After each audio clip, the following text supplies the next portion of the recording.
basi itabidi tena ule askofu awarudishe kwanza huko, wamalize. Baada ya kumaliza aje awabariki. Na pia katika kubariki kuna kiapo, mimi nitamvumilia mume wangu hata maradhi, hata kifo hakitanitenga naye.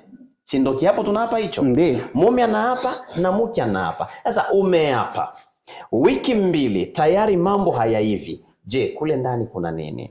Kule ndani kuna nini? Ina maana kwamba wale watu hawakupatana, hawakuriziana. Kama wangeliridhiana, huyu mwanaume asingelitoka nje ya ndoa kwa wiki 3. Na cha kumshauri dada yetu ni kuwa mvumilivu, maana ndoa kwetu sisi wa Kristo hatuonje. Sijui kama nimejieleza mheshimiwa. Babangu uko vizuri. Asante sana. Uko vizuri, ila bado sisi hatuja ni kama vile mimi upande wangu sijaelewa vizuri. Na dada huyo anatamani ajue kipi ambacho atakifanya, maamuzi gani ambayo atakwenda kuyachukua. Ningeomba utusaidie utofauti wa ndoa ya zamani na ndoa ya sasa. Asante sana.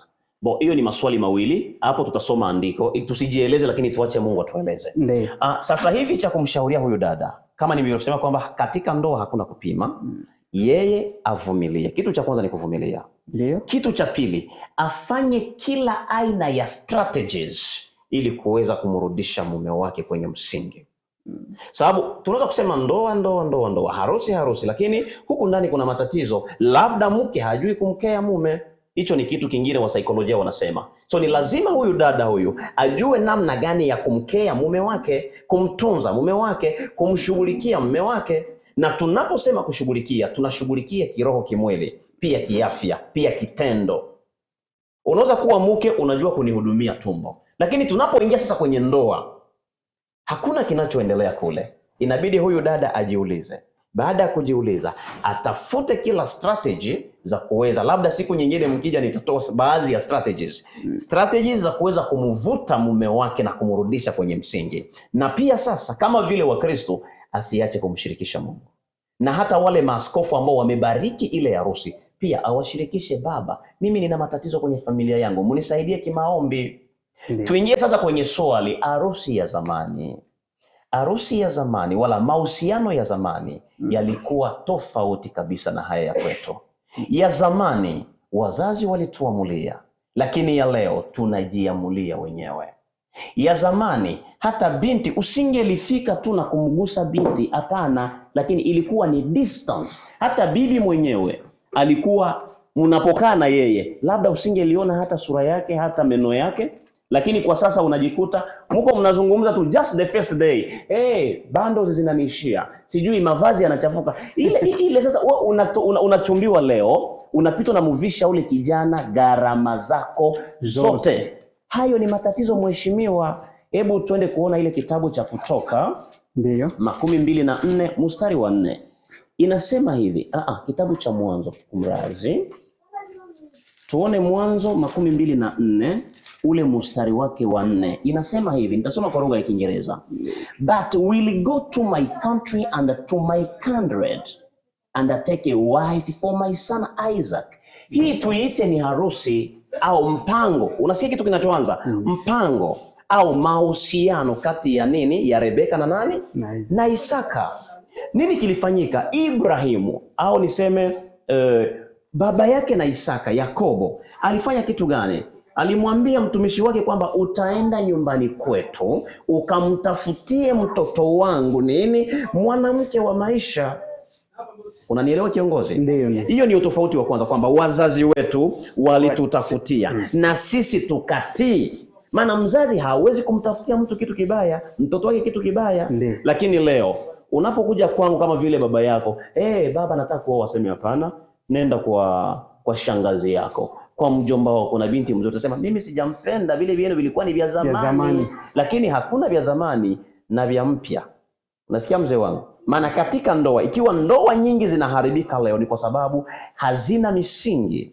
Misingi gani? Misingi ya kifamilia, pia misingi ya kiimani. Kimani. Kwa hiyo huo ndio utofauti. Zamani baba alimkariri, alimnukuu rafiki yake, ndugu yake, na akaona kwamba ndugu yake ana malezi bora. Maana ninapokupatia mtoto wangu, ina maana kwamba nimemlea vizuri.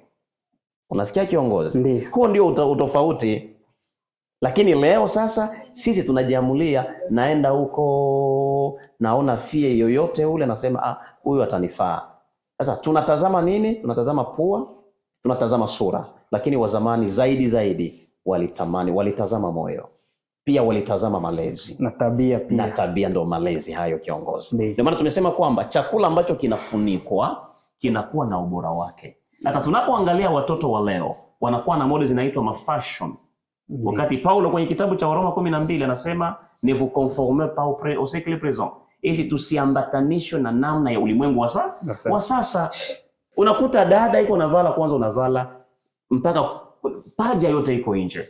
Alafu unataka kuomba Mungu nisaidie nipate mume mzuri. Je, wewe ni mzuri? Mume mwenye tabia bora. Je, tabia zako ni nzuri? Hapana mheshimiwa.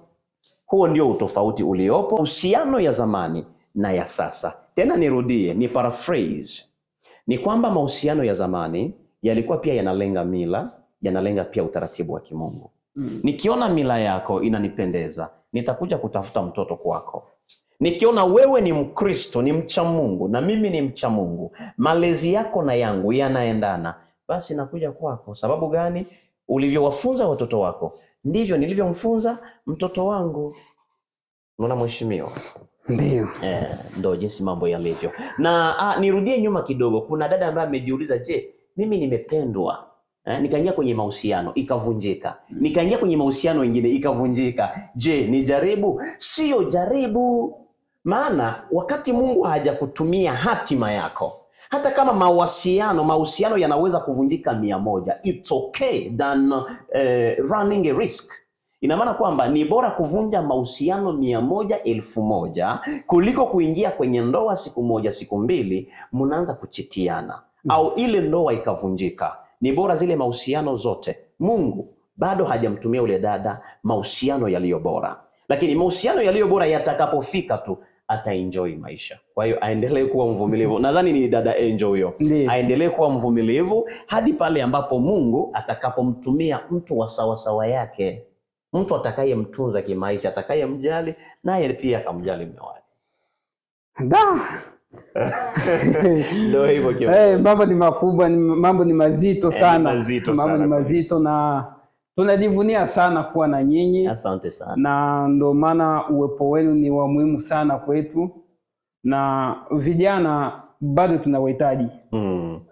Tunawahitaji nyinyi wazee wetu kutusogelea sana. Muda mwingine tunajikuta kuna mambo baadhi tunayafanya ni kwa sababu nyinyi wazazi pia mnatenga vijana. Mnatutenga. Tunajikuta unakuta kwamba una mzazi ndio, lakini ni kama vile wewe ni yatima. Yes. Kivipi? Sasa hivi kuna wazazi ambao unaweza ukawaendea, unamwambia shida zako 1, 2, 3. Kesho inatokea tena na kwa matusi. Kuna wazazi wengine unamwambia mimi na mwenza wangu kwenye mahusiano yetu ni 1, 2, 3. Kitu gani ambacho hakiendi, nifanye nini? Unakwenda kuomba mashauri. Lakini kupitia mashauri hayo tena wazazi ndo wanataka sana vitoto vya 2000. Unakuta anazunguka yule anakuwa kwenye kitoto cha 2000. Babangu, acha mimi niseme asante. Madai bado haijaisha, hatujamaliza. Na kwa kuhitimisha madai, itabidi kwanza tupambane yetu Gospel Media intafute kijana huyu. Tumoji, tujue kwa nini mahusiano yake yamefanya wiki 3. Harusi yake imefanya wiki 3, ndoa ya wiki 3 imeisha. Yes. Alafu ndo tutarejea kwako. Asante sana kiongozi. Acha nirudie nyuma nitoshe tu parenthesis kuhusu wazazi. Wakati mwingine tunawalaumu wazazi na wazazi hawana makosa. Unapoingia kwenye mahusiano hakikisha uwe kwanza umetumwa na mzazi. Unasikia ndugu yangu? Sasa ukiona kijana anaingia kwenye mahusiano na hajatumwa na wazazi, ina maana ule ni bandia. Ni mahusiano. Kutuma kivipi? Bishop, tungeelewa vizuri. Asante. Kutumwa kivipi ni kulingana na ili andiko ambalo tumesoma la kitabu cha Mwanzo 24 mstari wa 4. Inasema baba yake na Isaka akafanya maandalizi ya kumtafutia mtoto wake mke. Ni kwa sababu gani? Kijana alikuwa iko tayari. Sasa ikiwa na wewe unaenda huko, kwanza unajikuta kijana wewe ni kijana mmoja lakini uko katika mahusiano karibuni 5-6. For the best of your sake, kitu cha kwanza ni kwamba wazazi wangu tayari wako tayari kunitafutia mchumba. Alafu umewapa ripoti kwamba unahitaji mchumba. Baada ya kuwapea ripoti, unawaambia mimi nataka sasa nioe. Ulishapata mchumba? Bado. Au ndio nina mchumba. Watakwambia basi ule mchumba wako ni vizuri ukamlete tumuone. Huo ndio utaratibu wa kisasa. Mlete ule mchumba wako tufanye nini? Tumuone. Kisha mnafika pale, unamtambulisha. Wao pia, wewe baada ya kumtambulisha, itabidi sasa mzazi wako wa kiume aende kumuona mzazi wa kike, wafahamiane. Baada ya kufahamiana, wazungumze kuhusu mahali.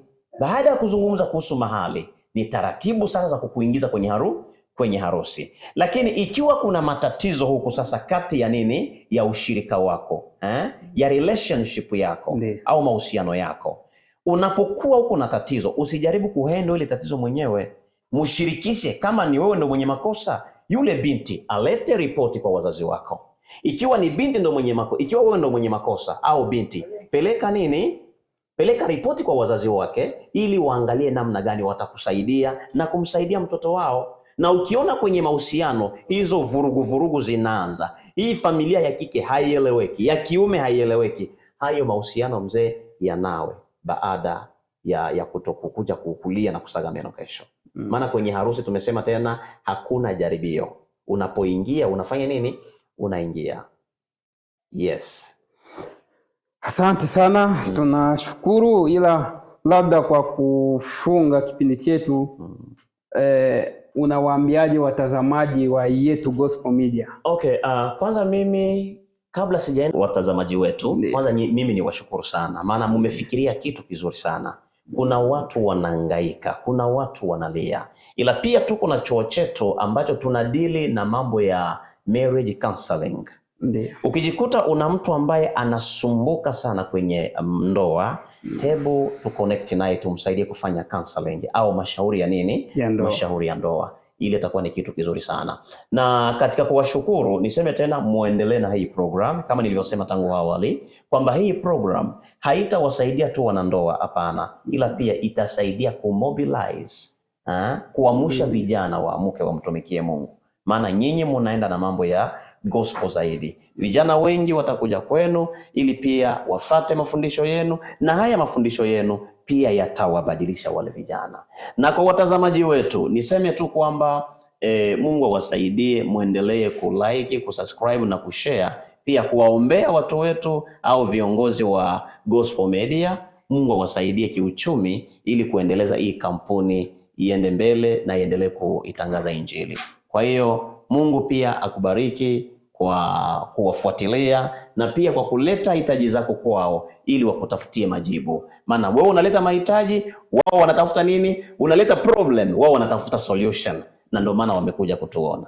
Asante sana kiongozi wa Gospel Media. Asante. Mungu akubariki, tuko pamoja. Asante. Karibu wakati wowote mko tayari kutuona ili tusaidiane kwa ajili ya Injili ya Kristo isonge mbele. Asante sana. Asante sana kiongozi. Shukrani sana mtazamaji wa Yetu Gospel Media.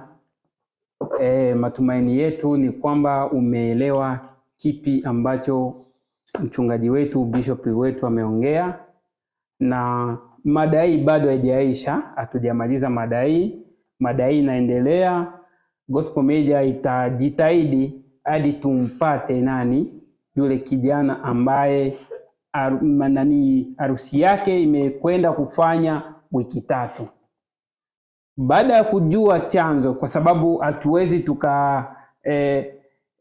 tukakwenda upande wa mtu mmoja tu. Tumesikia upande mmoja, tunatakiwa pia tusikie upande mwingine. Mlikuwa nami Kiza bin Mutwale, na upande wa pili kwenye kamera tuko naye Dan Chris, director mkubwa hapa kwetu Malawi. Usikose kuwa nasi kwenye kipindi cha pili cha madai yetu ya siku ya leo. Asante sana.